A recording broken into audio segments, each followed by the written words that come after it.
秦上下，我和这小子握手言和。现在决，正品真实，只要二。秦晨，这尚无忌未免有……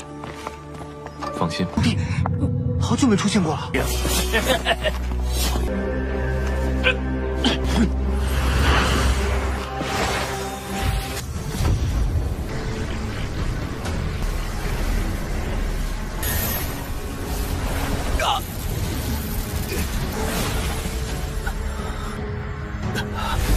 扑灭圣体终于突破了。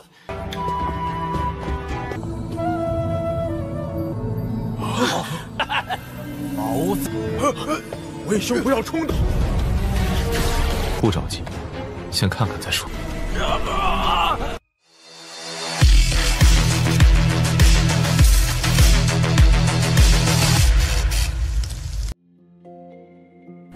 Halo semuanya, selamat datang di Ruang Sinema. Bagaimana kabar kalian semua? Semoga selalu sehat dan baik-baik saja. Sesuai jadwal, jadi pada hari ini kita akan kembali melanjutkan series Donghua Martial Master episode terbaru, yang mana ini adalah episode yang ke-561. Bagi yang bergabung dengan series ini, kita sudah sediakan playlistnya. Jadi kalian bisa dengan mudah mencari di mana episode awal dari series ini. Sebelum kita mulai episode terbarunya, kita akan melihat dulu apa saja yang telah terjadi pada episode sebelumnya, tepatnya pada episode 560. Kemarin, Qingchen memberitahu mereka kalau dirinya lumayan paham tentang larangan tersebut, sebab ini merupakan larangan yang diciptakan oleh klan iblis.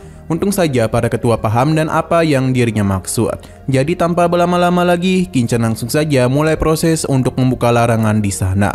Pertama-tama dia meminta para murid untuk membantunya. Qingchen juga sudah menyiapkan titik mana saja yang perlu mereka hancurkan. Tidak lupa Qingchen juga membantu mereka. Pada akhirnya larangan yang dikatakan sangatlah kuat dapat mereka hancurkan dalam hitungan menit saja. Namun ketika formasi ini baru terbuka, para tetua langsung saja berebut hukum darah di sana. Beruntungnya ini memiliki sebuah aturan, jadi tidaklah sembarangan orang yang dapat mengambilnya. Kelodao pun mengusir mereka dan memperlihatkan bagaimana cara dia dapat mengambil harta tersebut. Nah, sekarang kita akan melanjutkan episode terbarunya. Masih di tempat yang sama di mana Qingchen merasa begitu malas untuk bertarung dengan mereka. Namun jika mereka terus membuatnya marah, maka Qingchen akan meladeninya. Selain itu, dia berharap mereka tidaklah berpikir kalau dirinya ini takut kepada mereka. Jika Tetua Yu tidak percaya dengan perkataannya, maka Qingchen bisa membuktikan kekuatannya dengan langsung menghabisinya. Perkataan Qingchen pun membuat Tetua Yu marah. Namun pertikaian mereka segera dihentikan oleh Sang Uji. Ia juga berharap Qingchen bisa memaafkan mereka. Terlebih lagi saat ini mereka sedang melakukan perjalanan bersama. Jadi dirinya berharap mereka semua dapat melakukan perjalanan dengan tenang. Akan tetapi tetua ini tidaklah sudi jika harus berjabat tangan dengan Qingchen. Begitu pula dengan Tetua Wei. Mereka memilih untuk membahas pembagian harta saja. Demi mendamaikan kedua belah pihak, Sang Uji pun rela membagi harta dari timnya kepada dua tetua itu. Asalkan mereka tidak membuat keributan lagi. Apa yang dikatakan oleh Sang Uji membuat semua orang terkejut, begitu pula dengan para gadis Qingchen. 秦上下，我和这小子握手言和。现在决，分给二位，正品真实，只要二。 Meskipun begitu, kedua tetua ini masihlah belum rela jika roh darah jatuh ke tangan Qingchen. Tapi Qingchen mengingatkan kalau dia menggunakan kemampuannya sendiri untuk bisa mendapatkan roh darah. Jika tetua ini masih belum dapat menerimanya, maka Qingchen mempersilahkan dia untuk datang dan mengambil hal tersebut dari tangannya. Tetua Yu sempat kesal tapi ditenangkan oleh Sang Uji. Karena bagaimanapun tempat ini memiliki begitu banyak harta karun. Jadi dia yakin cepat atau lambat mereka akan kembali menemukan harta yang mungkin jauh lebih menguntungkan dari roh darah. Tetua Yu pun setuju dengan alasan tidak ingin mengecewakan tetua Sang Uji. Sedangkan Tetua Wei juga setuju meskipun dia masihlah dendam kepada Qingchen. Sang Uji yang bertindak sebagai penengah pun merasa senang karena keributan dapat dia hentikan. Dengan begini mereka bisa melakukan perjalanan lagi. Hanya saja Juryu menganggap kalau kondisi saat ini tidaklah menguntungkan mereka. Terlebih lagi Sang Uji ingin membagi 200 batu sumber kepada Tetua Yu dan Tetua Wei. Meskipun begitu, Qin Chen tidak lama mempermasalahkan hal tersebut dan meminta mereka untuk tidak perlu khawatir. 还是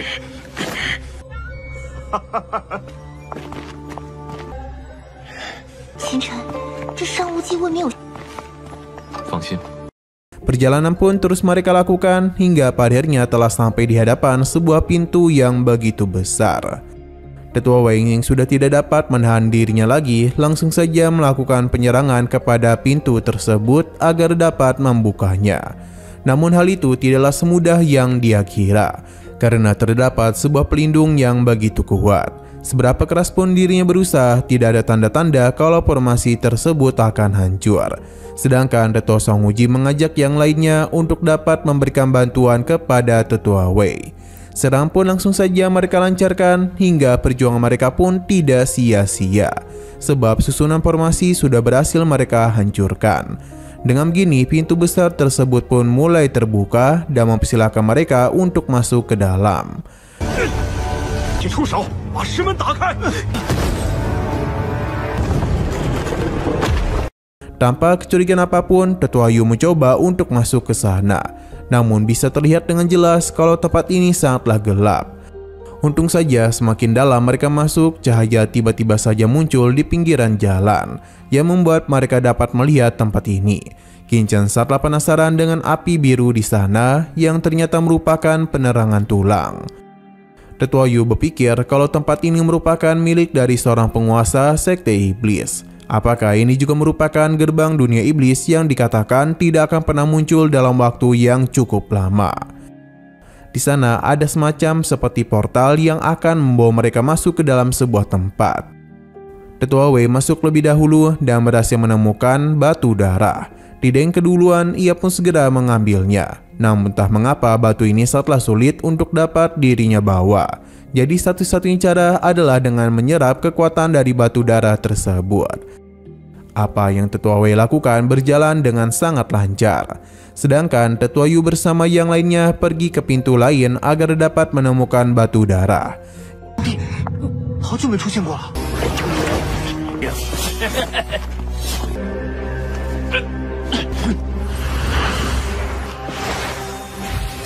Ia sudah pergi ke beberapa pintu agar bisa menemukan batu darah yang memiliki jumlah yang lebih banyak. Namun sudah 10 pintu yang dia masuki dan di dalamnya hanya ada satu batu saja. Alhasil dia pun memilih untuk tetap di sini dan menyerap batu darah di sana. Sang Wuji menyarankan mereka untuk membagi tempat ini agar setiap orang bisa kebagian batu darah. Qin Chen tidak lama mempermasalahkan hal itu dan meninggalkan mereka. Para gadis Qin Chen juga mulai pergi ke masing-masing pintu untuk dapat menyerap batu darah. Sepertinya semua orang kebagian, jadi keributan tidak akan terjadi. Sedangkan untuk Qin Chen sendiri berencana untuk melakukan penerobosan dengan cara menyerap batu darah. Terlebih lagi tempat ini juga memiliki aura spiritual yang melimpah. Jadi Qin Chen langsung saja mulai melakukan penyerapan.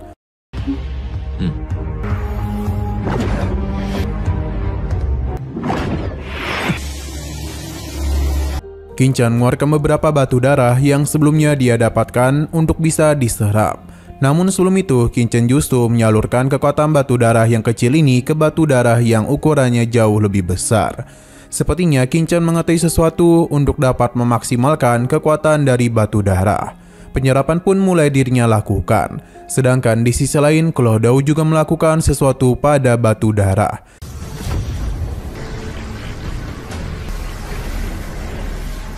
Yang sepertinya proses penyerapannya agak berbeda, hingga Claw Dao pun menyadari sesuatu yang tidak biasa pada batu darah ini.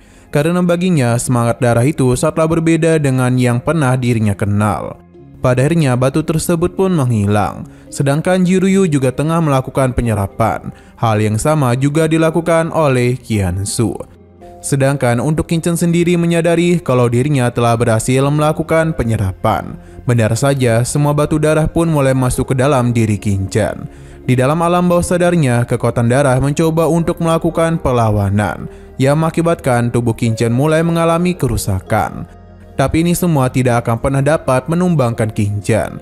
Dia pun mengeluarkan ledakan yang cukup besar demi bisa memulihkan kembali tubuhnya. Selain itu, ada sesuatu yang terlihat di tubuhnya yang seakan-akan itu adalah sebuah armor. Ternyata Qin Chen telah mengalami penerobosan. Ia pun menjadi begitu senang dan memutuskan untuk keluar dari tempat ini.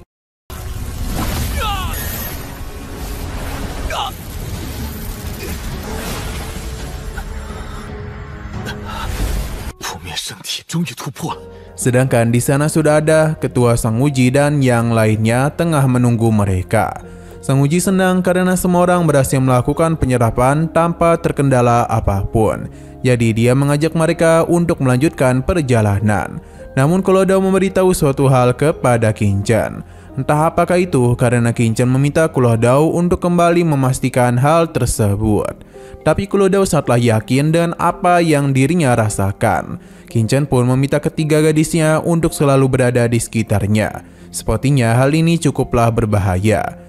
Sedangkan di depan sana terdapat sebuah gerbang lagi, tapi tidak tertutup dengan rapat, jadi bisa dan mudah mereka buka. Mereka seketika saja disambut oleh hembusan angin yang kencang.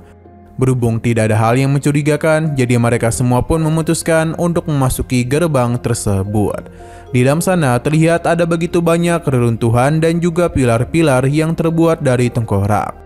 Entah tempat ini menyimpan apa, karena yang ada di depan sana cuma terdapat sebuah lingkaran formasi yang begitu besar. Ketua Sang Wuji seketika saja menjadi begitu terkejut, pasalnya bagaimana mungkin 5 harta berada di sana. Selain itu, ada sebuah harta yang terletak di celah batu. Hal ini pun benar-benar membuat mereka sangatlah tertarik. Bahkan Tetua Wei tidak dapat menahan diri untuk bisa mendapatkan harta tersebut. Sang Wuji mencoba menahannya karena lebih baik mereka membicarakan hal ini dulu. Selain itu, dia tidaklah boleh bertindak secara gegabah. Sayang sekali peringatan Sang Wuji tidaklah didengarkan olehnya karena dia itu ingin mengambil pedang tersebut. Alhasil Tetua Wei telah memicu sebuah larangan yang mengakibatkan tubuhnya seketika saja merasakan hawa yang begitu dingin.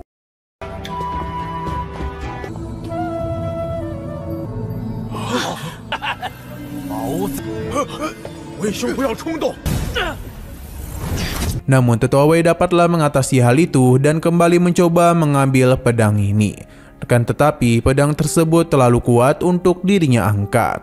Mengetahui semua ini, para tetua pun menjadi yakin kalau semua itu tergantung pada kemampuan mereka. Qin Chen menahan Jiruyu karena mereka tidaklah perlu melakukan pergerakan dulu dan lebih baik melihat apa yang akan terjadi. Para tetua masing-masing berdiri di hadapan pedang di sana. Sang Wuji penasaran mengapa Qin Chen tidak bergerak, apakah dia itu tidak tertarik kepada harta-harta ini. Bagi Qin Chen, tempat ini terlalu aneh, jadi lebih baik mereka melihat kondisi dulu. Akan tetapi, perkataan Qin Chen tidaklah didengarkan, yang mana dua orang pun mulai pergi ke sisi lain untuk mengambil pedang-pedang di sana. Akan tetapi hal yang sama juga mereka alami, karena bagaimanapun pedang ini seakan-akan sangatlah berat untuk dapat mereka ambil. Tentu saja hal itu membuat mereka penasaran apa yang sedang terjadi. Ketika mereka terus berusaha untuk menarik harta ini, sesuatu pun keluar dari celah batu, yang mana itu merupakan kedatangan sosok yang menakutkan.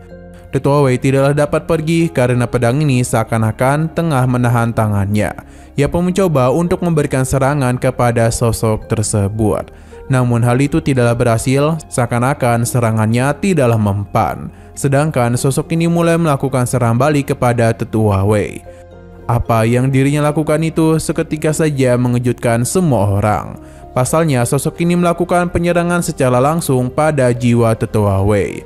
Akhirnya ia tidak dapat lagi melawan selain menunggu kematiannya saja.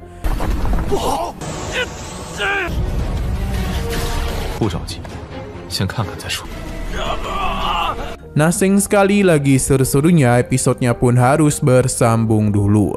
Namun sebelum kita akhiri, seperti biasa kita akan melihat preview bagian selanjutnya. Di sini terlihat hanya tinggal kelompok Qin Chen dan Tetua Sang Wuji saja. Sepertinya kemunculan sosok tadi telah menghabisi begitu banyak orang di sana. Sedangkan Qin Chen mulai menaruh kecurigaan terhadap Tetua Sang Wuji. Sebab tadi dia sepertinya berencana untuk menjebak Qin Chen. Selain itu, di sepanjang perjalanan, Tetua Sang Wuji mengetahui begitu banyak hal tentang larangan pada tempat ini. Jadi kemungkinan besar dia adalah orang yang berbahaya. Qinchan pun meminta Sang Wuji untuk tidak berpura-pura lagi. 商长老恰好找了个侠说笑了，商某侠这话什么意思？ Oke, sekian dulu pada video kali ini. Untuk video selanjutnya akan segera hadir. Jadi bagi kalian yang ingin mengikuti series ini, langsung saja klik subscribe dan aktifkan loncengnya. Terima kasih yang sudah menonton video sampai habis. Jika kalian suka pada video ini, klik like dan share ke teman-teman kalian tentang channel ini. Dan ditunggu aja kelanjutannya. Oke, sampai jumpa di video selanjutnya.